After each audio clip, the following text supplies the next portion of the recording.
This is our final lesson. Man, today's episode of Boruto was absolutely cool. In my opinion, I really enjoyed it. Um man, Shino really went crazy. But obviously it's not like, he couldn't control himself. So, it's not like he had intention of killing Boruto Shigodai Mitsuki because obviously he was possessed by that like kind of demon-ish thingy that I'm not sure what exactly it is, but one thought I have is that it's from Mitsuki. I'm pretty sure. But other than that, let's jump right into today's episode. So Shino is trying to kill the three academy students: Boruto, Mitsuki, Shigodai. And they're in quite of an issue because Shino, well, I mean, think about it, he's part of Naruto's generation, and he's powerful. I know he's powerful. I think Shino is a badass. He's like he was one of the underrated characters in Naruto. Like, he barely got any screen time and such, and I think Shino's awesome. He he's pretty sick. Low key, he looks like the type to sell weed on the low. No, I'm just fucking with you, but nah, he's a really powerful man. Like, I mean, he could literally manipulate his insects to do whatever. He could track people. He could disintegrate like objects, trees, plants, maybe even people. But I've never seen anything like that. But just like ever since when Shino was a child, ever since when he was a Geni, he was always badass. Like in the preliminary tuning exam, you know, he fucked that one guy up. Like, he was using his hands, his arms. I think it was like his arms. I'm trying to remember. It was so long ago since I watched Naruto. It's been years. And then Shino's insects got into the holes, and it literally like obliterated his arms, and like, it was amazing. Shino is practically a badass character. Even to this day, you could tell that Shino's very formidable and he knows how to handle himself. Maybe against a horde, a giant group of people. Shino is. So let's talk about the three. They're struggling. They try to they try to defeat Chino, though obviously you could already tell. Well, I could already tell that that kind of won't happen because Shino is really not himself. So even if it were really Shino, they wouldn't have stood a chance. But since it was like a possession, then obviously they're gonna find a way out because you have to find a way out of things. You can't just really like let it get to you, the situation. So Boruto and Shigodai Mitsuki form some type of plan. And by the way, Mitsuki, he's a pretty powerful dude. Like, he's so young and he's pretty talented. First he uses wind style. He like literally like blows away every insect that's taking over of Naruto, sucking his chakra up.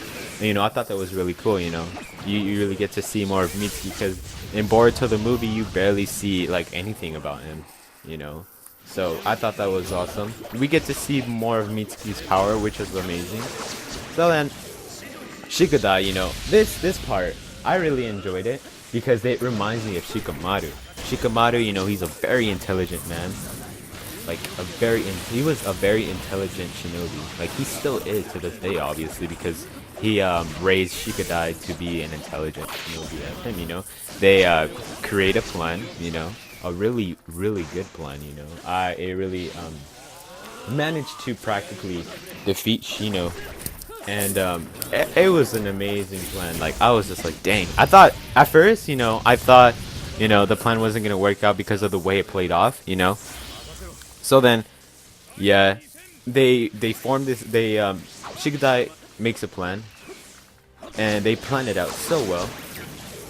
They practically let themselves get caught by Shino.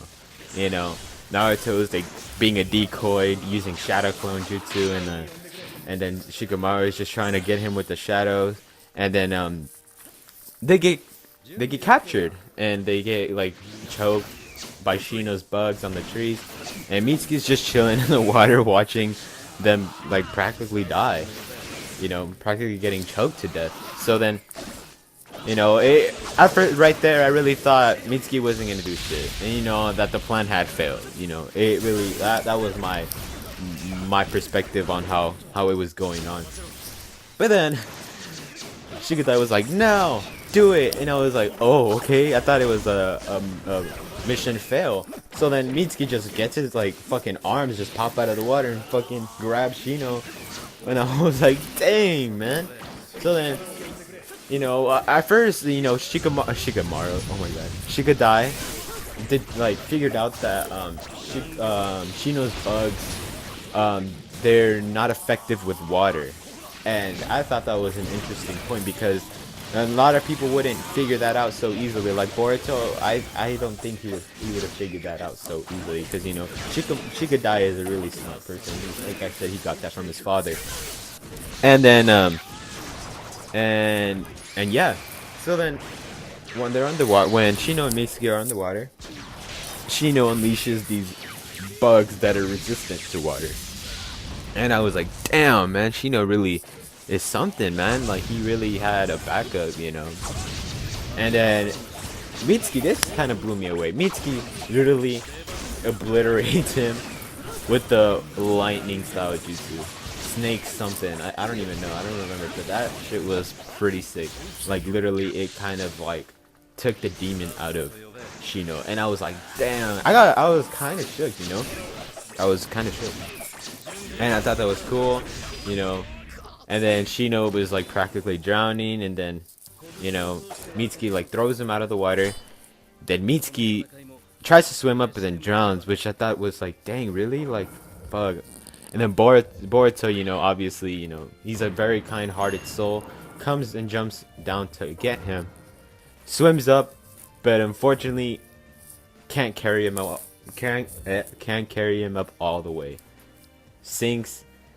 Then Shino wakes up, from being unconscious from that demon chakra thingy that was inside of him. Jumps in and saves him. I thought this was I was really touched by this. It kind of made my eyes a little bit watery, just a little bit, And then, saves him, and I thought that was really cool, man. Shino's a great figure. Shino's just a kind-hearted person. Obviously, he has to be kind. He's always been kind, though. Even though in the past in Naruto Part 1, he may have seemed like, kind of a dick because he was always, isolated from everybody else, and like, the way he came out of, like, as, like, not came out of, but like, the way he was seen was just, people saw him as somebody he wasn't, not friendly at all. So people kind of outcasted him more, which kind of sucked because that would really suck. But now, as Shino's an adult, people have more regard for him, and like, I personally love Shino as a character. He was very kind-hearted, and what he did was a courageous thing to do because he had no chakra whatsoever, and still manages to save Boruto, Mitsuki, and yeah, it was magnificent. Like the way he pulled off that summoning jutsu and like literally launched up that beetle thingy out of the water and saved him. And man, that moment was really good for me. Like I enjoyed it. I really enjoyed it. Like it was really nice. And so yeah, and then Shino feels super guilty. Obviously, knowing Shino, he would be really guilty about what happened, even though it was absolutely not his fault because obviously he has no control of that power. Not that power, but that demon thing that possessed him. And he feels so bad that he even decides to resign. And, Boruto is like, no, and Boruto and Shigeta is like, no, it's not your fault. It was our fault to begin with because we got you in a bad mood. Blah blah blah, and like all this and that, and it made him cry. I've never really seen Shino cry, so that's kind of one thing that I really like. That really kind of hit me. It was a really sensei to student moment. You get me? Shino is practically like the Iruka from back then. Like now he's a Iruka figure now in Boruto. So I really enjoyed that moment. The teacher to student relationship, it was really amazing. And then Mitsuki realizes how much how important, like, establishing a relationship like that really is, you know. So I thought that was really cool. And we finally get to see Naruto and Shikamaru, you know, after, you know, a few episodes of not seeing him. And I'm pretty sure they're gonna take things to a different level to at least investigate what was going on with that chakra, and like, you know, I would like to see how that plays off and how what they figure out from it. But my guess is that it's from Mitsuki. I think that is coming from Mitsuki, and that he's the one that's orchestrating that those outbreaks with where people are getting possessed by that chakra. So yeah, but yeah, if I were to rate this episode, I would give it an 8 out of 10. It was really good. I enjoyed it, you know. And let me know what you guys think, what you guys thought of this about this episode. Let me know what you guys think is gonna happen in the next one.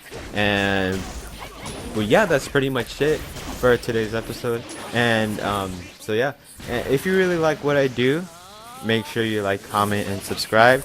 Give me as much feedback as you like, and let me know if you want to see different type of videos, you know, something a little bit different, and just let me know what I should make and what I should do for you guys, you know. And you know, I would really appreciate it if you take the time to give feedback and, you know, like, comment, subscribe, all this and that, you know. And so yeah, so that's it for today. I hope you guys have a good rest of your day, and I'll see you guys next time. Peace out.